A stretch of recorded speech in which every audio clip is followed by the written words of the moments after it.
Em um mundo onde se passa em um futuro próximo, os jogos de realidade virtual completamente imersivos se tornaram comuns, fazendo eles terem uma fama de retrô. Por conta disso, passaram a existir pouquíssimos jogos obras-primas e um nível absurdo de lançamentos de jogos que são considerados lixo, onde o design deles não contém a capacidade tecnológica gráfica da época, e apesar da maioria das pessoas desprezarem esses jogos, o que faz sentido já que eles são assumidamente ruins, algumas pessoas se interessam somente por eles, afinal existe gosto pra tudo. Essas pessoas que se dedicam a jogar esses jogos porcaria acabaram sendo conhecidos como caçadores de jogos ruins, e o nosso protagonista, Hakuro Hizutomi, um jovem do segundo ano do ensino médio, é um desses caçadores. Galera, valeu demais pelos 300 mil inscritos, tá louco, vocês são demais, sério. Mas ó, não vamos parar por aqui, o alcance do canal tá um pouco prejudicado, então bora dar aquela força pro canal, galera, e se inscrever e caprichar no like aqui embaixo pra bater a meta de 5.204 likes. E agora, bora lá! O anime começa com Hakuro derrotando o chefão final de um desses jogos lixo chamado Faeria Chronicle Online, onde esse vilão era um deus maligno que, após ser derrotado, deixa a personagem principal do jogo, chamada Faeria, muito feliz pela jornada ter acabado. Mas assim que Hakuro termina o jogo, ele dá um belo de um chute bem no meio da cara da garota, falando que ela era a verdadeira culpada por todos os problemas do jogo, encerrando naquele momento um dos piores jogos lixo que Hakuro já tinha jogado, fazendo ele ficar bastante aliviado e feliz por aquele sofrimento ter acabado, se sentindo como um prisioneiro que finalmente estava livre, o que faz ele desejar encontrar seu próximo jogo lixo só para poder passar por toda aquela sensação de novo. No dia seguinte, Hakuro começa seu dia como de costume, comendo algum lanche antes de ir para a escola, e vemos alguns insetos que a mãe dele possui, o que dá para perceber que ela é uma amante de insetos ou uma bióloga especialista em insetos. E Hakuro sai de casa avisando para sua mãe que uma das borboletas dela fugiu da gaiola. Chegando na escola, os alunos conversam sobre onde vão passar as férias de verão, que começavam no dia seguinte. Enquanto isso, uma garota chamada Rei Saiga, uma aluna também do segundo ano do ensino médio que claramente tem uma paixão por Hakuro, observa ele de longe tentando tomar coragem para ir falar com ele, ensaiando uma conversa pensando em usar os jogos para puxar assunto, já que sabia que era algo que Hakuro gostava. Porém, pro seu azar, assim que ela toma coragem, um amigo de Hakuro aparece para conversar com ele, cortando qualquer abertura que ela pudesse ter para se aproximar. Depois da aula, Rei vai até uma locadora de jogos chamada Rock Roll, onde a gerente chamada Mana Iwamaki preparava a loja para receber os alunos nas férias de verão. Assim que vê Rei entrando na loja, ela cumprimenta e, percebendo que Rei tava olhando em volta, ela já avisa que Hakuro não tava lá. A garota até tenta disfarçar, dizendo que veio lá para procurar jogos novos, mas a gerente já sabia o motivo da Rei ir tanto naquela loja, porque tava na cara que ela tava apaixonada pelo cara. Então Mana diz que Hakuro não deve aparecer tão cedo porque tava se desafiando a jogar um jogo ruim especial há um bom tempo, e por isso tava bem sumido da loja. Ela mostra pra Rei o jogo na mão de um de seus clientes, explicando que a inteligência artificial dos aliados no jogo é horrível. Os inimigos têm ataques mega difíceis e pra piorar ele era lotado de bugs, o que fazia Faeria Chronicle Online ser considerado jogo ruim lendário e perfeito para os caçadores de jogos ruins, já que exigia muita habilidade até mesmo para passar pelo primeiro desafio. Mas o que elas não sabiam é que por mais que esse jogo fosse de fato difícil, Hakuro já tinha conseguido finalizar ele, e por isso ele chega na loja nesse momento para devolver o jogo e alugar um outro ainda mais desafiador. Porém, assim que Rei vê sua paixão chegando, ela corre para se esconder na loja sem coragem de dar as caras. Hakuro começa a contar sobre Faeria Chronicle Online pra Mana super empolgado, dizendo como ele foi o maior jogo porcaria de todos e como a protagonista Faeria era super irritante e causava todos os problemas da jornada, como eliminando os companheiros do seu grupo, irritando o povo do vilarejo e ainda impedindo que a jornada continuasse quando ficava irritada. Ele conta que pra piorar ela ainda colocava toda a culpa no chefão final, ficando irritado só de lembrar da personagem, e exatamente por ela ser extremamente irritante que o jogo permite descontar toda a sua raiva dando uma surra nela durante 3 minutos, como prêmio depois de conseguir derrotar esse chefão final. E ele conta que exatamente por isso, quando ele chegou nos créditos, já estava se sentindo completamente purificado. Enquanto Hakuro estava todo empolgado falando como o jogo era horrível, Rei observa ele de longe. Ele comenta que não faz ideia de como encontrar um jogo que superasse o nível daquele. Então Mana propõe uma novidade. Ela conta sobre o jogo novo da loja chamado Shangri-La Frontier, um jogo que é exatamente o oposto de ruim, sendo considerado um jogo de realidade virtual de sucesso, tendo mais de 30 milhões de jogadores. Ao se ver diante de algo completamente diferente do que ele estava habituado, Hakuro topa o desafio e leva o jogo lendário para casa. Lá ele dá uma pesquisada a respeito desse novo jogo, descobrindo que ele ganhou um recorde de maior número de jogadores simultâneos. Em seguida, Hakuro lê a sinopse, descobrindo que a história dele se tratava de um mundo onde se passava 1000 anos depois de uma colônia espacial ter desaparecido, em uma viagem pelo universo, deixando uma nova sociedade humana onde os jogadores vivem livremente com tecnologia medieval, fazendo ele refletir como aquele mundo era bem mais interessante que o antigo que ele jogou. Então, depois de terminar a bebida da sua latinha, Hakuro finalmente coloca o jogo no computador, ficando intrigado em começar um jogo realmente bom, depois de tanto tempo jogando apenas jogos ruins. Ao se conectar, ele começa criando seu personagem, tendo que escolher a classe, ficando impressionado com a quantidade de opções que o jogo disponibiliza. Hakuro acaba escolhendo ser um mercenário de 2 espadas, por achar uma opção flexível, e em seguida ele escolhe sua naturalidade como andarilho para ganhar bônus de sorte, o que aumentava seu acerto crítico e a chance de ganhar itens no jogo. Por último, ele realiza o visual do personagem, ficando mais uma vez impressionado com a quantidade de escolhas, sendo possível escolher coisas como tipo de corpo, raças e até detalhes pequenos como ajeitar os olhos e cabelo. Porém, ele percebe que estava se emocionando mais do que deveria por estar tão acostumado a jogar jogos lixo, e decide apenas focar em fazer seu primeiro personagem detalhado, mas o resultado final não foi lá tão rico em detalhes, já que Hakuro optou por deixar seu personagem quase sem nenhuma roupa ou acessório, e tudo isso porque seu estilo de jogo consiste em ignorar armaduras para vender seu equipamento inicial, para poder comprar a melhor arma que conseguir com o valor. Porém, por medo das pessoas reconhecerem seu personagem peladão, ele coloca a única máscara disponível, tendo como resultado um personagem com quase nenhuma roupa e cara de pássaro. Outro costume que Hakuro tem é colocar sempre o nome Sunraku para os seus personagens, sendo que é meio uma mistura do seu primeiro e segundo nome. Depois de tudo pronto, ele obedece as instruções do jogo e se deita em um lugar estável. Em seguida, ele pula o prólogo, ansioso para finalmente dar início ao seu primeiro jogo divino. De cara, ele fica impressionado com a quantidade de detalhes do jogo e o fato de que se mover nele parecia quase a mesma coisa que na vida real. Então ele começa a explorar seus movimentos, correndo e escalando árvores, conseguindo uma visão melhor da floresta do jogo, ficando encantado com a paisagem. Em seguida, ele abre seu mapa, estranhando o fato de não ter começado em uma cidade tutorial para iniciantes, por não saber que ao escolher andarilho como naturalidade, começaria em um ponto aleatório para iniciantes. Mas como o mapa inicial era bem básico, Hakuro facilmente consegue localizar a cidade mais próxima, chamada Firstia, que ficava no leste. Então, depois de se localizar, Hakuro começa a caminhar na direção da cidade enquanto aprendia mais sobre o jogo, como o fato dele ter uma defesa bem baixa por não ter nenhum tipo de armadura ou qualquer tipo de proteção no seu corpo. Porém, ele decide confiar no bônus de sorte que ganhou ao escolher ser andarilho. Bem nesse momento, Hakuro é atacado por um Goblin, chegando o momento de usar suas 2 espadas pela primeira vez, que consegue derrotar a criatura com apenas um único golpe por ser um inimigo inicial. Porém, isso foi suficiente para fazer Hakuro subir um nível e ainda ganhar o machado que estava com o Goblin. Mas ele mal terminou sua primeira luta quando percebe que mais um inimigo estava se aproximando. Porém, diferente do Goblin, esse já se tratava de um coelho vorpal bem mais rápido e perigoso, que por pouco não consegue dar um golpe fatal em Hakuro. Segundos depois do seu primeiro ataque, ele avança dando mais um golpe que Hakuro bloqueia com suas espadas e consegue dar o primeiro ataque no coelho. Porém, ele se mostra mais forte que o Goblin ao ser derrotado somente no segundo ataque de Hakuro. Mas como era um inimigo mais forte, seu personagem sobe 2 níveis ao invés de apenas um, porém não deixa nenhuma arma para trás, o que deixa Hakuro bem chateado porque ele queria muito a faca do coelho. Em seguida, o jogo mostra que ele pode aprender novas habilidades ao usar certas ações, o que deixa Hakuro mais uma vez impressionado com a qualidade do jogo, percebendo como as habilidades de defender e desviar são bem utilizadas, mesmo contra inimigos de nível alto, fazendo ele desejar testar vários estilos de luta. Nesse momento, Hakuro finalmente percebe que não encontrou um único bug no jogo até o momento, o que para ele era bem raro de acontecer, já que em jogos ruins tinha bugs para todo lado, como coisas ficando invisíveis, possibilidades de atravessar paredes que não deveriam e até não conseguir atacar um inimigo mesmo estando próximo dele. Ele estava cada vez mais encantado com aquele jogo divino e decidiu aproveitar cada minuto jogando ele, determinado a conseguir a faca do coelho vorpal. E assim, depois de muito tempo jogando e enfrentando inimigos na floresta, ele consegue novas habilidades e mais XP, já estando bem mais avançado que antes, alcançando o nível 12. Além disso, ele também conseguiu as facas do coelho que tanto queria depois de derrotar 50 deles, chegando à conclusão que de fato era um inimigo raro, já que não aparecia com tanta frequência quanto ele gostaria, precisando de muito tempo de jogo para conseguir encontrar todos que precisavam, apesar de ter valido cada esforço, porque as 2 facas eram melhores do que as espadas que ele tinha. Então, depois de fazer algumas distribuições de pontos, Hakuro decide seguir em frente para poder encontrar inimigos ainda mais fortes, já que ali só tinha uns fracos por ser um local de jogador iniciante. Mas ao abrir o mapa, ele percebe que estava bem mais longe da cidade Firstia, estando mais perto agora de outra cidade chamada Secondale, sendo necessário somente atravessar uma ponte para chegar nela. Porém, assim que chega na ponte, ele se depara com o primeiro adversário de verdade do jogo, uma cobra gigante que bloqueia a passagem da ponte, sendo necessário derrotar ela para poder atravessar. Ela é o chefe daquela área e Hakuro nota que a recomendação do jogo era enfrentar a cobra gigante em um grupo de 3 pessoas, o que deixa ele bem animado ao pensar como é ainda mais desafiador enfrentar aquele inimigo sozinho, e sem usar nenhum tipo tempo de defesa, curtindo muito conhecer o jogo lendário Shangri-La Frontier. Enquanto isso, em First Year, a cidade inicial, todos os jogadores ficam impressionados com o equipamento de alguém que claramente não era iniciante e não tinha motivos para estar ali. Porém, aquele personagem era Rei, que foi até First Year para procurar Hakuro, porque ela sabia que ele usava o mesmo nome de personagem em todos os jogos que jogava, mas ela fica frustrada ao não encontrar ele lá, sem entender o motivo, já que todo jogador iniciante ia naquela cidade. De volta para Hakuro, ele começa a lutar contra a Cobrona Voraz, planejando primeiro descobrir os ataques e movimentos dela, pensando que com isso ela seria uma adversária fácil de derrotar, até porque ele não podia receber nenhum dano, porque com certeza aquela cobra daria um fim nele apenas com um ataque. Hakuro estava bem confiante de que seu plano daria certo, porém assim que tenta dar seu primeiro golpe, sua espada se quebra, fazendo ele perceber como a pele da cobra era resistente, mas Hakuro continua confiante e se arma com seus 2 facões que conseguiu derrotando os coelhos, pois eram mais fortes que as espadas. Ele se prepara para dar um outro golpe, mas a cobra é mais rápida e atinge ele com um líquido venenoso que daria dano nele a cada 10 segundos. Hakuro continua achando que seria fácil acabar com aquela luta, por já ter conseguido zerar jogos muito mais difíceis que aquele, mesmo sabendo que agora tem um tempo limitado de 4 minutos para derrotar seu adversário, porque depois desse tempo sua vida acabaria graças ao veneno. Hakuro pensa que precisa de um jeito para encontrar o ponto crítico da cobra, porém ele já tinha percebido que naquele jogo nada era aleatório e que ataques críticos eram ativados ao dar um golpe ideal ou ao acertar o ponto fraco do inimigo. Ele pensa que sendo uma cobra coberta por escamas duras, seu ponto fraco deveria ser a cabeça, mas Hakuro percebe que é bem difícil acertar ela, sobrando para ele a opção de criar um ponto crítico. Ele golpeia uma parte do corpo da cobra criando uma ferida. Com isso, tudo que ele tinha que fazer era ficar acertando esse mesmo ponto para dar dano crítico, mas mesmo que seu plano tenha dado certo, a cobra tinha muito HP e por isso ela consegue atacar ele, obrigando Hakuro a desviar e parar de dar seus golpes, e assim, em questão de segundos, o ferimento da cobra se cura e Hakuro finalmente percebe que estava confiante demais, só por ter conseguido zerar jogos lixo, tendo agido de forma arrogante ao pensar que derrotaria um adversário forte como aquele sem nem levar dano. A cobra consegue pegar Hakuro pela boca, porém mesmo sabendo que subestimou aquele inimigo, ele não estava disposto a desistir, então Hakuro consegue se livrar da boca da cobra e rapidamente dá um golpe na sua cabeça. Em seguida ele guarda uma das suas espadas para segurar o cabelo dela, e com sua outra mão ele lança um outro ataque, conseguindo finalmente derrotar o chefe daquela área. Com isso ele sobe pro nível 14 e comemora a vitória, percebendo que recebeu como prêmio escama e cabelo de cobra, o que deveria valer bastante dinheiro. Porém ele recebe mais um dano do veneno, se lembrando finalmente que ainda estava com risco de vida. Então rapidamente ele coloca todos os pontos que conseguiu em agilidade e energia e para chegar na cidade a tempo de comprar um antídoto. Porém ele percebe que não sabia onde ficavam as lojas, afinal nunca tinha ido até aquela cidade antes, então era menos arriscado ele buscar um ponto de retorno para quando morrer já ter o jogo salvo. Porém Hakuro também não sabia onde ficavam os pontos de retorno, ou seja, a situação estava bem feia para ele. Na cidade vemos um casal conversando. A garota Mia fala que quer domar um monstro canino, porque no seu apartamento não podia ter animais, mas naquele jogo era possível adestrar algum bichinho. Ela diz que conta com a ajuda dele para isso, chamando o cara pelo seu nome verdadeiro. Então ele pede para ela que dentro do jogo ela chame ele pelo nome do seu personagem, Heiji. Ele fica super feliz por depois de 3 meses ter convencido Mia, a garota que gostava de jogar aquele jogo, podendo demonstrar toda a sua experiência para ela naquele mundo. De repente os dois veem um cara com cara de pássaro correndo desesperado na direção deles. Mia pensa que era um monstro e prepara para atacar, mas por sorte Heiji percebe que tinha o nome de um personagem e ele explica que se ela atacar, vai virar uma matadora de jogadores e ficar com uma caveira na frente do seu nome, o que Mia claramente não queria que acontecesse. Heiji então deduz que o desespero do Hakuro devia ser por conta do veneno da cobra, então ele grita para ele que a hospedaria ficava em um prédio branco bem na entrada da cidade, onde Hakuro poderia fazer seu ponto de retorno após deitar em uma das camas de lá. Hakuro agradece pela ajuda e corre em direção do lugar que ele apontou, enquanto Heiji explica para Mia que no início é bastante comum os jogadores aparecerem naquela cidade, desesperados por terem sido atingidos pelo veneno da cobra. Heiji também entende que Hakuro vendeu suas peças de roupa e armas para focar em agilidade, fazendo Mia achar ele super experiente. Isso deixa o cara todo feliz e grato por Hakuro ter dado a oportunidade para ele mostrar seu conhecimento para Mia. Enquanto isso, na hospedaria, ele finalmente chega lá e a atendente começa a atender ele de forma tranquila, explicando como funcionava para ele conseguir alugar um quarto. Porém Hakuro estava desesperado porque a qualquer momento sua vida iria acabar, por isso ele dispensa explicações e pede logo um quarto, conseguindo chegar bem a tempo na cama, porque logo depois que se deita, o seu HP chega ao fim e ele recebe a penalidade por morte. Ele se desconecta do jogo e pensa como conseguiu por pouco não perder nenhum item, pensando que depois teria que agradecer por Heiji ter mostrado para ele onde ficava a hospedaria. Depois ele caminha por Secondale, sendo aquela sua primeira cidade dentro do jogo. Hakuro então decide que precisava de um mapa e alguns itens de recuperação, além de um novo equipamento, porque precisava de uma arma principal virtual mais poderosa para substituir sua espada dupla inicial. De repente, ele percebe que todos os jogadores estavam encarando ele, achando estranho ter um cara com cara de pássaro que estava praticamente sem roupa. Isso faz Hakuro pensar que talvez seja melhor arrumar alguma vestimenta mais adequada. Então ele vai até uma loja e compra a roupa mais barata de lá, feita de pele de sapo da lama, que é resistente a cortes, embora seu objetivo não fosse defesa, e sim fazer os outros jogadores pararem de encarar ele como se fosse estranho. Mas ele não compra o traje todo, ignorando a máscara que fazia conjunto com o restante da roupa, porque já tinha sua máscara de pássaro. Depois ele vai para a loja de armas pedindo para ver o que tinha disponível, desejando conseguir uma arma de qualidade. Porém, ao analisar o catálogo, ele percebe que seus facões vorpais eram muito mais superiores que todas aquelas armas. O dono da loja explica que os facões são itens raros no jogo e se ele quiser algo melhor terá que construir. Hakuro pergunta se o cara da loja poderia fazer uma arma para ele e o cara responde que faria se ele trouxesse a matéria-prima necessária. Então Hakuro vai até o pântano das dificuldades para encontrar minério, o material que era necessário para fazer sua arma. Porém, mesmo depois de um tempão, Hakuro consegue apenas 2 minérios, encontrando mais pedra comum do que tudo, sendo que ele precisava de pelo menos 6 deles para fazer sua arma. Ele ainda tinha que suportar toda a lâmina do pântano, que dificultava pra caramba seus movimentos, além da picareta que comprou ser extremamente pesada, o que não ajudava nem um pouco sua situação. De repente aparece um sapo de lama que aparentemente era inofensivo, por isso Hakuro decide deixar o bicho em paz para não se dar o trabalho. Porém o sapo pula derrubando lama nele todo, o que esgota sua paciência. Hakuro resolve atacar o pequeno monstro e taca sua picareta nele, o derrubando. Depois ele caminha até a criatura, refletindo que como seu traje de couro, que era feito de pele de sapo da lâmina, é resistente a lâminas, o sapo também deveria ser, sendo necessário ele usar pela primeira vez seu machado que conseguiu com o Goblin. Mas Hakuro vai ficando cada vez mais irritado graças à lentidão dos seus passos, porque a lama atrapalhava os movimentos do seu personagem. Quando finalmente Hakuro alcança o sapo, ele o atinge com seu machado, conseguindo facilmente derrotar o monstro. Nesse momento ele vê 2 personagens novas no jogo e pensa que com a chegada das férias de verão, devem aparecer muitos outros jogadores, o que significava que logo teria muitos outros procurando materiais. Por isso, Hakuro decide continuar minerando para encontrar muita matéria-prima antes de ficar ainda mais difícil de encontrar minério com o aumento da procura. E assim, depois de 3 horas ele consegue bastante minério. Então o dono da loja de armas mostra as opções que ele tinha com aquele material. Porém, nesse momento ele repara que Hakuro também conseguiu encontrar um fóssil de caixão do pântano, sendo um material raro que dava para ser usado para construir a adaga do pântano. Hakuro fica impressionado com a arma e pede pro cara da loja fazer 2 daquela adaga para ele. Então depois de Hakuro comprar um mapa e mais algumas outras coisas, suas 2 adagas ficam prontas e ele fica impressionado com o quanto aquelas armas são divinas. O cara da loja explica que Hakuro deve continuar trazendo materiais para ele, para que consiga melhorar elas. Nesse momento, Hakuro percebe como o dono da loja conversava de forma natural, mesmo sendo um personagem controlado pelo computador, ficando impressionado com aquela inteligência artificial. Em seguida, o homem alerta Hakuro que não era uma boa ideia ele sair da cidade por enquanto, porque estava ficando de noite e os monstros noturnos são muito perigosos. Hakuro agradece pelo aviso, porém ele era uma pessoa que gostava muito de um desafio, e estava ansioso para testar suas novas armas e avançar de níveis. Ou seja, o aviso do dono da loja só deixou Hakuro determinado a sair da cidade durante a noite para enfrentar os monstros. Enquanto isso, o rei já tinha procurado o personagem do Hakuro em todas as áreas iniciais, restando somente a cidade Second Dale. Ela enfrenta a Cobrona Voraz e por já estar mais avançada no jogo, consegue derrotar ela facilmente, pensando que só mesmo Hakuro para conseguir enfrentar um inimigo como aquela cobra ainda no nível iniciante. Ao mesmo tempo, perto dali, Hakuro começa a entender por que o dono da loja pediu para ele não sair da cidade durante a noite, porque os monstros noturnos estavam se mostrando muito mais fortes do que os demais, fazendo ele evoluir de nível e ganhar novas habilidades. Mas ao lutar contra um Goblin de chapéu vermelho, ele percebe como o adversário era muito mais forte que um Goblin da floresta, porque tem muito HP, estilo de luta, e para piorar consegue chamar vários outros aliados, sendo uma capacidade que Hakuro achava que só deveria ser usada por monstros fracos. Cercado pelas pequenas criaturas, Hakuro percebe que estava bem encrencado, afinal lutar contra um só já era difícil o suficiente. Mesmo se tentasse fugir, ele não sabia se ia conseguir sobreviver, mas como estava se divertindo com aquele desafio, fugir não era nenhuma opção. Ele começa a lutar contra os pequenos goblins, porém de repente, ele percebe que subestimou mais uma vez aquele jogo, porque naquele momento todas as criaturas são derrotadas graças à chegada de um novo monstro, fazendo Hakuro se lembrar que aquele não era um jogo qualquer, e sim um divino. O adversário era uma criatura gigante, sendo um monstro único, chamado Lycaon, o atacante da noite, e pro azar do Hakuro, em toda a história do jogo Shangri-La Frontier, nenhum jogador conseguiu derrotar nenhum monstro único sequer, sendo uma criatura muito poderosa e difícil de enfrentar. No passado, o rei estava com dificuldades de terminar um jogo que era bem difícil. Ela comenta com Mana, a dona da loja de jogos, que tinha que dar um jeito de finalizar ele, porque senão nunca vai conseguir sair em uma aventura com Hakuro. Então Mana recomenda a rei jogar algum jogo sem defeitos para fortalecer seus fundamentos, já que ela não queria atrapalhar Hakuro. Esse foi o momento que ela apresentou para Rei o jogo divino Shangri-La Frontier, que com certeza qualquer jogador diferenciado vai ter que conferir. Rei disse que a sua irmã gosta bastante do jogo e Mana dá a ideia dela pedir para sua irmã ensinar tudo o que sabe, para deixar Rei bem forte a ponto de conseguir mostrar o caminho para Hakuro quando ele fosse jogar. A garota topa o desafio, determinada a ficar bem forte nele. Porém, o que Mana não imaginou é que Rei fosse se tornar uma viciada de Shangri-La Frontier, e assim ela se tornou uma jogadora extremamente forte e procura Hakuro na cidade de Secondale. Lá ela acaba se encontrando com Mia e Reiji, que avisam ter visto um personagem chamado Sunraku, o nome do Hakuro no jogo. Os dois ficam assustados com a aparência da Rei, que era bem intimidadora. Eles explicam que Hakuro usava uma cabeça de pássaro e quase nenhuma roupa e estava correndo, porque tinha sido acertado pelo veneno da cobra. Apesar disso, eles avisam que Hakuro poderia muito bem estar usando um novo equipamento agora. Rei percebe que realmente Hakuro conseguiu derrotar a cobra sem visitar a primeira cidade, e como forma de agradecimento pelas informações, ela dá um teletransportador de coordenadas para os dois, e segue em busca do Hakuro com uma velocidade absurda. Mia pergunta quem deve ser a jogadora e Reiji fala que pela sua capa ela é de uma guilda que se concentra no monstro único, Lycaon, o atacante da noite. Como Mia não entende o que são esses monstros, Reiji explica que eles são uma classe especial que possui um nome e um título. A maioria dos monstros do jogo, após serem derrotados, reaparecem depois de um certo tempo como um novo indivíduo, mas os monstros únicos já existem apenas um de cada no mundo, sendo que os rumores são de que tem 7 deles, mas ninguém sabe como encontrar com algum. Além disso, para cada um dos monstros únicos, existia um clã formado pelos melhores jogadores para conseguirem derrotar o monstro em questão, ou seja, Rei fazia parte do clã destinado a derrotar o Lycaon, o atacante da noite, que naquele momento estava bem na frente do Hakuro. Ele é basicamente um lobo negro gigante bem poderoso, que conseguiu derrotar em questões de segundos um grupo inteiro de goblins de chapéu vermelho, o que significava que bastava apenas um golpe dele para fazer Hakuro ir de base. O cara fica paralisado de medo olhando o Lycaon, até que depois de um tempo o monstro finalmente ataca com sua pata gigante, mas Hakuro reage rápido e consegue se proteger com suas novas espadas. Em seguida, Hakuro tenta atacar o lobo, mas não tem muito resultado. Mesmo assim, ele tenta manter as esperanças, pensando que era fácil derrotar o monstro único, porém ele sabia que na verdade aquela luta seria bem difícil, agradecendo por ter conseguido habilidades novas graças ao fato de ter treinado a noite inteira, porque sem elas ele não teria conseguido bloquear o ataque do Lycaon. Como não podia se descuidar nem por um segundo, Hakuro consegue pegar seus facões e dar um ataque crítico no monstro, e assim os dois se enfrentam com Hakuro até que indo bem, mas de repente as nuvens cobrem a lua e o Lycaon desaparece no ar. Hakuro olha em volta procurando o lobo quando percebe que a criatura estava bem atrás dele. Ele desvia bem a tempo e ainda consegue dar mais um ataque crítico, mas em seguida o Lycaon volta a sumir. Quando reaparece, o monstro ataca Hakuro com tudo, mas ele consegue desviar de todos os golpes. Porém, a criatura continuava sumindo e aparecendo e Hakuro pensa se o lobo consegue se teletransportar. Os dois continuam lutando e ele percebe que a pele do Lycaon é ainda mais dura que as escamas da cobra, o que faz todos os seus ataques até o momento não servirem pra nada, porque mesmo que Hakuro tenha conseguido acertar uns 200 ataques críticos, ele sente que não estava conseguindo dar danos no monstro. Além disso, seus facões vorpais, que antes estavam quase perfeitos, agora já estavam acabados, ou seja, o Hakuro conseguia achar um ponto macio do lobo para acertar, ou sua arma acabaria destruída. Hakuro reconhece que o monstro era demais para alguém do nível dele, mas mesmo assim, ele continua se divertindo com o jogo divino, gostando de cada desafio que recebia. Hakuro enfrenta o Lycaon dando um ataque crítico atrás do outro, porém depois de um tempo acertando ele, o lobo se prepara para lançar um ataque. Hakuro pensa que naquela distância, Lycaon não vai conseguir alcançar ele, porém o lobo começa a uivar, fazendo um barulho tão alto que destrói algumas pedras em volta e paralisa o corpo do Hakuro no ar. Nesse momento, as nuvens voltam a tapar a lua e Lycaon desaparece novamente, mas Hakuro não conseguia se mexer e enquanto caía, seu corpo começava a se desintegrar. Quando finalmente acerta o chão, o lobo já estava lá outra vez, mas Hakuro não conseguia mais lutar, com metade do seu corpo já tendo sido desintegrado. Ele não consegue entender o que foi aquele ataque, mas percebe que nem sempre vai conseguir derrotar criaturas mais fortes do que ele. Nesse momento, ele nota que por algum motivo, mesmo depois de um golpe tão forte como aquele, ele ainda estava com 1 de HP, mas aquilo com certeza não duraria muito tempo, já que o lobo estava bem na sua frente e ele estava incapacitado de lutar. Hakuro reconhece que aquele monstro único é tão forte quanto seus criadores queriam que ele fosse, sendo uma programação perfeita. Porém, isso também significava que era possível derrotar o Lycaon, e é exatamente por isso que Hakuro decide que seu objetivo não vai ser o chefe final, mas sim conseguir derrotar o Lycaon, o atacante da noite. E assim a vida do Hakuro chega ao fim. Ele acorda na cama da hospedaria da cidade, onde fica seu ponto de retorno e percebe que tá com algumas marcas pelo corpo. Ele então descobre que tá com a maldição de Lycaon. Ela impede ele de usar qualquer tipo de equipamento nas partes atingidas, o que era boa parte do seu corpo. Com isso, ele vai ter que ficar sem nenhum equipamento, como tava no início do jogo, só que dessa vez não era por escolha escolha própria. Hakuro fica super irritado com o Liccaon, que apareceu do nada, comeu ele e ainda o amaldiçoou, e graças a ele, Hakuro tinha ficado sem nenhum equipamento. A maldição também dava resistência a efeitos mágicos nas partes atingidas, além de fazer com que monstros de nível mais baixo fujam do personagem, e que conversas com NPCs sejam afetadas. Para piorar, a maldição só pode ser removida através da prece de um santo ou derrotando o Liccaon, sendo um tipo de maldição que precisa ser destruída na raiz. Hakuro anda pela cidade, estando tão irritado com aquela situação que começa a comparar aquele jogo divino com os lixos que ele costumava jogar, enquanto as outras pessoas ficavam assustadas com sua aparência de cabeça de pássaro e pouca roupa, assim como aconteceu no início do jogo. Apesar disso, Hakuro decide manter a calma e lembrar dos 3 princípios que aprendeu com jogos ruins, sendo o primeiro ter coração paciente, o segundo ter um espírito inabalável e por último ter frieza na decisão. Então ele se afasta da multidão para pensar com calma o que fazer e analisar sua ficha, descobrindo que ganhou bastante experiência por ter lutado contra um monstro único. Ele tinha subido de nível, melhorado suas habilidades e ainda estava com 50 pontos de status para distribuir. Ele então decide distribuir os pontos com bastante cuidado, mas sem ter nenhum equipamento de defesa ou de ataque, acaba distribuindo os pontos como se fosse feito de papel, considerando que qualquer golpe poderia acabar com ele. Por isso ele depositou tudo em velocidade e resistência, dispensando todas as outras opções. Mas o melhor status do Hakuro ainda é a sorte, tendo 65 pontos, sendo provavelmente o motivo dele ter conseguido resistir ao primeiro ataque do monstro único, sobrevivendo a ele com 1 HP. Ele pensa que já passou por muita coisa e teve azar suficiente, e por isso deseja poder contar um pouco com a sua sorte. De repente, o coelho pula bem em cima da sua cabeça. Hakuro se pergunta se aquele é um coelho vorpal, porém ele era bem diferente dos outros, porque usava roupinha e uma cartola. Ele pensa se os monstros de fato poderiam aparecer na cidade, enquanto o coelho dá tchauzinho pra ele. Sem saber o que estava acontecendo, Hakuro decide seguir um animal. Uma perseguição começa e enquanto corre, ele chega à conclusão que aquele coelho realmente era bem diferente dos outros, e por isso deve dar um item bem raro, pensando que deve ser um tipo de evento do jogo. Depois de algum tempo correndo, ele finalmente cerca o animal, mas magicamente uma porta aparece. O coelho passa por ela e Hakuro chega perto da porta, descobrindo que ela dava para o país dos coelhos, que se tratava de um cenário único do jogo. Então ele se lembra que apesar do Shangri-La Frontier ter uma história bem grande de exploração de mundo, também tinha algumas missões paralelas, que são desconhecidas pelo público, porque ninguém sabe onde ou quando elas vão aparecer e nem mesmo o que fazem. Exatamente por isso, os equipamentos, habilidades e magias que poderia conseguir nesses cenários únicos são sempre de um nível alto, o que faz os clãs do jogo ficarem procurando por eles. Hakuro abre a porta analisando tudo em volta e pensa que só podia ser a sua sorte agindo, para ele ter encontrado algo tão valioso estando tão no início do jogo. Ele decide que não poderia deixar essa oportunidade passar e entra na porta. Porém, Hakuro não viu que na porta estava recomendando o jogador estar pelo menos no nível 80, sendo que ele ainda estava no nível 28, não sendo nem mesmo a metade do recomendado pelo jogo. Hakuro então cai no país dos coelhos chamado Rabbids, onde todo lugar que ele olhava tinha esses animais, além dos objetos terem orelhinhas. Nesse momento ele toma um susto porque o coelho que ele estava perseguindo antes estava bem atrás dele dando suas boas-vindas. O coelho diz que todo mundo em Rabbids estava ansioso para conhecer ele, porque Hakuro teve coragem de enfrentar um monstro único sozinho. Ele diz para falar sobre como Hakuro é corajoso e Liccaon é forte. Depois de um tempão com o animal tagarelando, Hakuro finalmente se lembra que fazer os NPCs serem afetados pela presença da maldição era um de seus efeitos. Então o coelho finalmente se apresenta dizendo que se chama Emu e que o chefe deles gostaria de conhecer Hakuro. Emu começa a guiar Hakuro até o palácio dele e o cara fica preocupado do chefe estar querendo vingança por todos os coelhos que ele matou. Porém Emu o tranquiliza e diz que o seu chefe não era desse tipo. Chegando ao palácio dos coelhos, Hakuro fica impressionado com o lugar e Emu explica que apesar de vários jogadores visitarem o país deles, Hakuro vai ser o primeiro a conhecer o palácio. Isso faz o cara se sentir especial, pensando que finalmente a sorte estava a seu favor. Em seguida, Emu leva Hakuro até uma sala do palácio e entra dizendo pro seu chefe que trouxe um humano com alma vorpal para ele conhecer. Assim que vê o chefe de Rabbids, Visashi, Hakuro fica bem assustado com sua aparência e seu ar intimidador. Visashi diz que pensava que os humanos não tinham nenhum talento, mas pelo jeito um era diferente, enquanto o cara estava paralisado de medo. No dia seguinte, na loja Rock Bro, a gerente pega novamente de surpresa a Rei espionando, tentando encontrar o Hakuro na loja. Ela pergunta pra Rei se ela estava indo pro dojo e Rei diz que sim, mas antes resolveu passar na loja para ver se tinha algum jogo novo. Mana de cara já diz que o Hakuro não foi pra lá nesse dia. É férias de verão, então ele deve estar jogando direto. Rei diz que como o Hakuro sempre jogava com o nickname Sunraku, ela tentou procurar ele pelo jogo, mas parece que ele pulou a primeira cidade, que serve de tutorial. A gerente Hashubiki diz que isso é típico de um maníaco por jogos ruins. Provavelmente ele vai encontrar todo tipo de cenário único. Rei concorda, falando que não é uma coisa impossível. A gerente deseja sorte pra Rei e diz pra ela contar logo como ela se sente pro Sunraku. Graças a isso, Rei fica toda toda vermelha de vergonha de novo. Na casa do Sunhak é mostrada a irmã dele, chamada Rumi Hizutomi. Ela tá saindo e fala que tem trabalho depois, então vai chegar tarde. Sunhaku não presta muita atenção, mas dá um ok. Ele tá pegando uma latinha na geladeira enquanto lê na internet sobre os cenários únicos de Shangri-La. Ele acha um artigo falando sobre o cenário dos coelhos vorpais, mas é diferente do que ele vivenciou no dia anterior no jogo, porque lá ele achou um coelho chefão da máfia que era tão intimidador quanto Likaon. Ele se apresenta como chefe de Rabbids, que é o nome desse cenário único dos coelhos vorpais. O coelho chefão, chamado Vaisek, pergunta se o Hakuro realmente brigou com o Totó, se referindo ao Likaon. Vaisek diz que Hakuro tem um espírito vorpal, já o Hakuro não faz ideia do que seja isso. O coelho-chefe se oferece para treinar Hakuro e como isso é uma grande oportunidade, ele aceita de cara. Hakuro fica com medo por ter pensado que falou alguma coisa errada, mas o coelho responde tranquilo, dizendo que como o Hakuro pediu o treinamento dele, isso faz do Hakuro seu irmãozinho. O chefe finaliza dizendo que para os mais íntimos, como o Hakuro, podem chamar ele de Vash. É um privilégio só para as pessoas que ele realmente reconhece o potencial. Hakuro fica aliviado pra caramba que ele respondeu a coisa certa. Vash pede pra coelhinha cuidar do Hakuro. Ela quer mostrar pra ele o palácio, mas ele já tá jogando há muito tempo e quer descansar um pouco. E lógico que ele quer também pesquisar mais sobre os cenários únicos e monstros únicos. A coelhinha então decide mostrar pra ele a hospedaria deles. Hakuro fica surpreso que ele pode registrar um ponto de retorno ali. Antes deles irem, o Vash diz que esqueceu uma coisa. Ele joga um colar na direção do Hakuro e o cara fica sem entender nada. Acontece que é um colar de alma vorpal. O usuário recebe metade dos pontos de experiência, mas ganha 2,5 vezes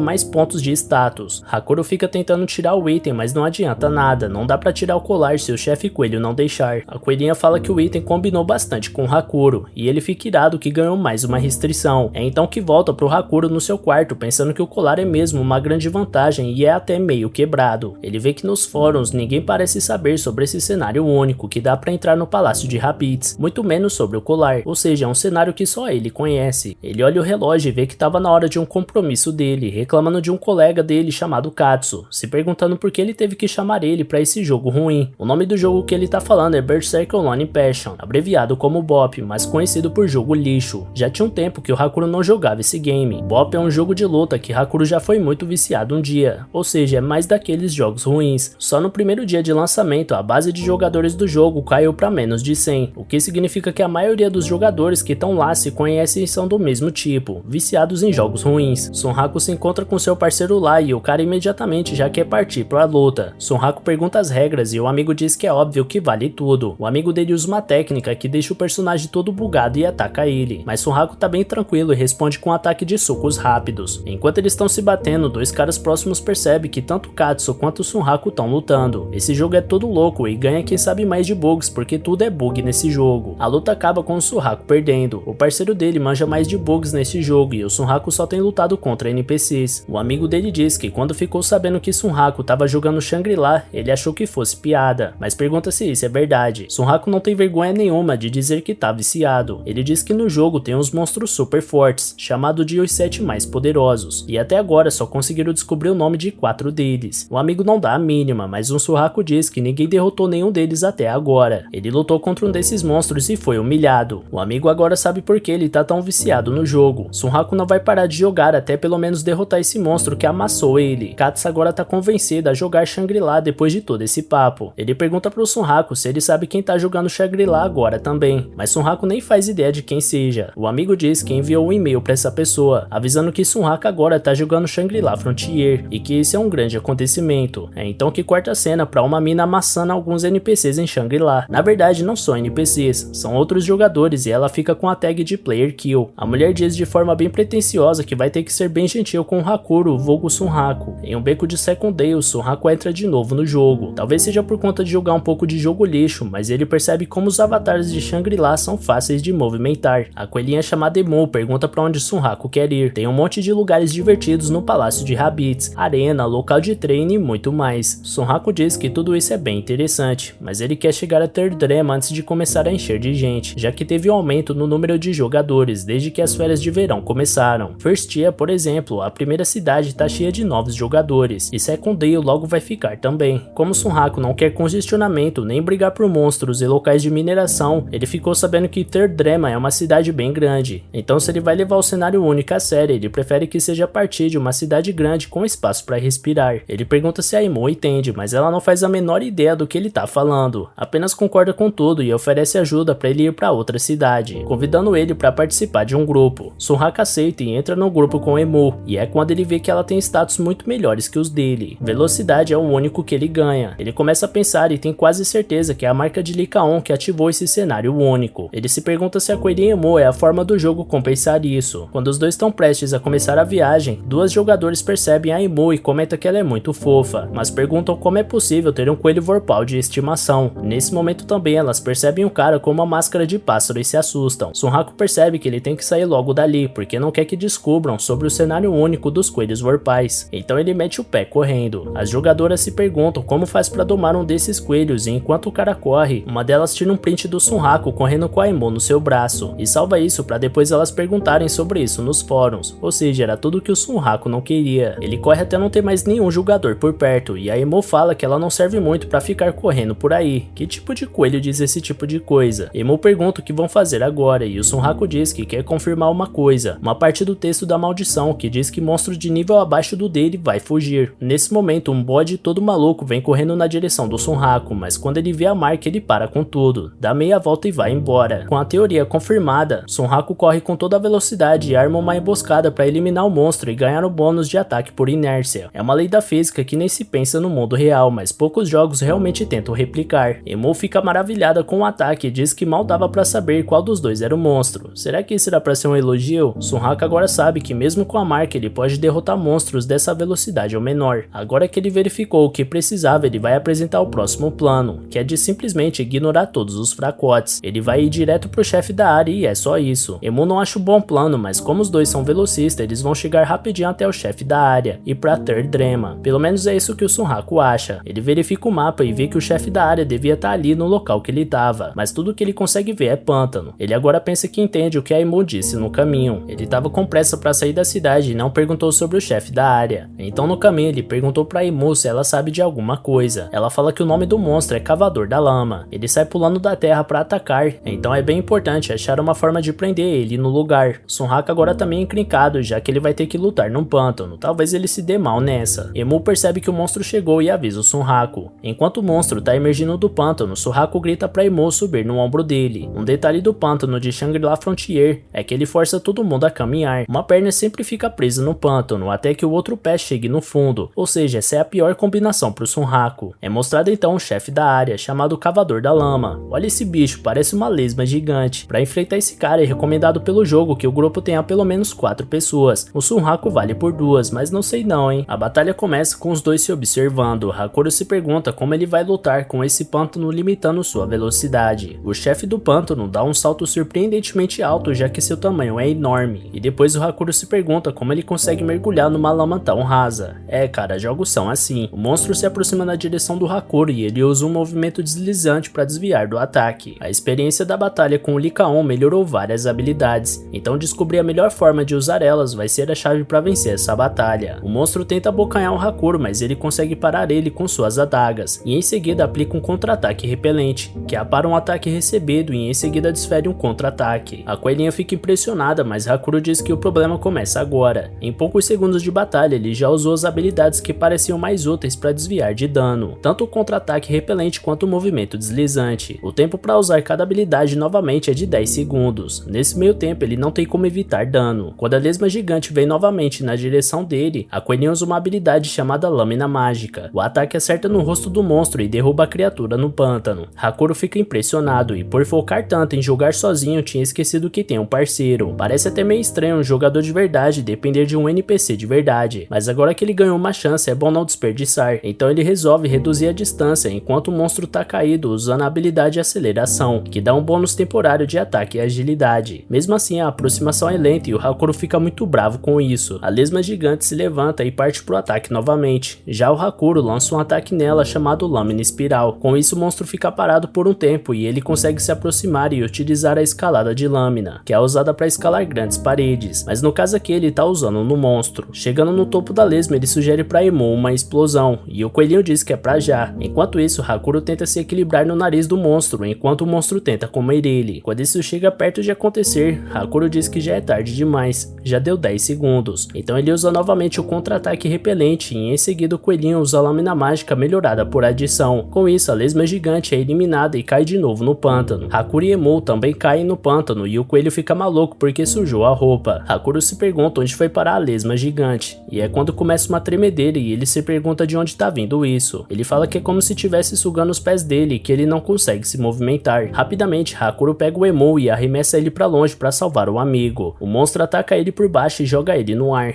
Hakuro pensou que seria uma morte instantânea, mas ele quase não recebeu dano. É então explicado que o cavador de lama é um monstro quadrúpede que nem uma topeira, com cabeça de tubarão e bigodes de peixe bagre. Sua característica mais notável é o ataque especial ativado depois que o seu HP chega até um certo ponto. Ele mergulha fundo na terra e faz o pântano vibrar para segurar o jogador no lugar, e depois joga alguém aleatoriamente no ar com seu nariz. Caso um jogador desafiar ele sozinho, além de ser atingido toda hora enquanto continuar no pântano, também vai perder todo o seu HP com o dano da queda. Por isso ele também é conhecido como matador de solos. Hakuro imagina que quem pensou nesse chefe certamente tem uma personalidade complicada. Ele se pergunta o que fazer, magia, itens, ele tenta pensar rapidamente em algo, mas logo chega à conclusão que não vai dar, e que ele se ferrou. Ele nunca conseguiu se acostumar com mortes por queda em jogos de realidade virtual. Enquanto ele cai, Emou corre na direção dele, dizendo para ele mostrar seu espírito vorpal. Nesse momento, Emou consegue chegar nele bem no momento que ele ia atingir o chão, e usa o teletransporte de pergaminho mágico. Hakuro é teletransportado acima da cabeça da lesma gigante, e nesse mundo de Shangri-La tem uma habilidade de ataque chamada Queda de Meteoro, que usa a energia da queda. O Sunraku ganhou muita energia durante sua queda, e quando Emou transportou ele para cima do cavador de lama, ele estava com toda essa energia acumulada. Então um ataque que normalmente seria uma queda e acabaria na eliminação do jogador, foi de uma forma bem descuidada reconhecido como um ataque arriscado. Ou seja, galera, não foi uma queda de meteoro, mas uma queda de meteoro por engano. Agora sim, com esse ataque, o monstro do pântano finalmente foi derrotado. Por bater a cabeça durante o ataque, Hakuro perde bastante HP, mas dá sorte de ficar com 1 de HP ainda. E com essa vitória, ele sobe pro level 29. Emou parabeniza ele pelo trabalho e ele ainda tá processando o que rolou, já que tanta coisa aconteceu muito rápido, e ele tá tendo dificuldade para se organizar. Ele comemora com Emou e diz que o coelhinho foi ótimo. Emou só diz para ele parar de imitar o que ele mesmo fala. Assim como com o Lycaon, Hakuro teve dificuldades nessa batalha, com diferença que nessa ele sobreviveu e venceu. Depois de um tempo após a batalha, caminhando, ele come umas ervas para recuperar o HP, mas nem mesmo as ervas fazem seu HP voltar pro máximo na hora. Emou fica surpreso que ele enfiou as ervas na garganta, mas Sunraku diz que é o único jeito de chegar na boca dele. Também, né, com esse bico de pica-pau, Sunraku pensa em como Emou tem uma força incrível, já que na verdade foi ele que acabou sendo carregado nas costas. Ele pensa que até chegar no nível de Emou, vai torcer para que ele se esforce como um mascote. Emou diz que logo chegarão a ter Drema. Ele pergunta para Sunraku se depois de chegarem lá ele vai ficar o tempo inteiro em Rabbids. Sunraku diz que vai e que tem uma outra pergunta, que é como ele vai esconder Emou quando eles chegarem na cidade, já que atrair mais atenção como na última vez pode fazer eles serem atacados. Emou diz que nesse caso então vai usar o bracelete misterioso dos coelhos vorpais. Ele fala que tem um tempo que não usa isso, é o tesouro secreto dos coelhos vorpais. Ele pede pro Sunraku guardar isso com ele e na sequência Emou grita a palavra metamorfose, e em seguida ele se transforma em uma garotinha. Tendo certeza que deixou Sunraku surpreso, ele diz que isso vai permitir eles entrar na cidade sem serem percebidos. Sunraku acha muito estranho, ele achou que estivesse jogando o melhor jogo japonês do mundo, mas depois disso ele acha que Shangri-La é um tipo de jogo de harém com uma garota coelho. Aí o cara viajou legal. Nesse momento, Emou cancela a transformação e diz que é bem cansativo e que vai se transformar de novo quando eles chegarem na cidade. 4 ou 5 minutos é o limite no estado atual dele. Sunraku entende e pensa que quando estiverem na cidade, Emou vai ter que desfazer a transformação quando estiverem no privado. No entanto, ele fala que Emou cometeu um erro fatal, um erro de entendimento vorpal. Ele fala que no momento que começou a andar com um homem-pássaro seminu, ele aumentou sua estranheza. Sunraku fala que Emou vai ter que jogar como uma garota desesperada andando com um homem-pássaro seminu. Eles chegam em Third Drema e Emou comenta como é grande e adorável o lugar,